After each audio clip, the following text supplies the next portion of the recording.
আল্লাহুম্মা ওয়ালিমান ওয়ালাহু, আল্লাহ যে আলীর বন্ধু তার সঙ্গে আপনি বন্ধুত্ব রাখেন।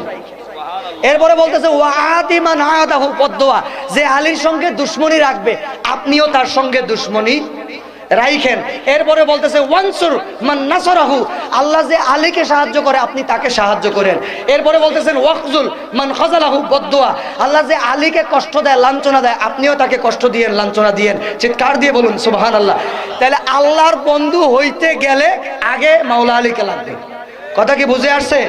মাওলা আলী ছাড়া গরিবে নামাজ ধরেন আর গাউসে পাক ধরেন, যত কিছু ধরেন, কোনো কাজ হবে।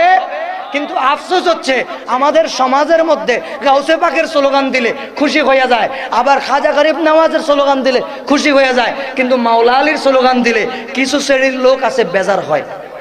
কথা বলেন ঠিক না বে ঠিক? এই জন্য সাহাবায়ে কেরাম বলেন আমরা মুমিন আর মুনাফিকের পার্থক্য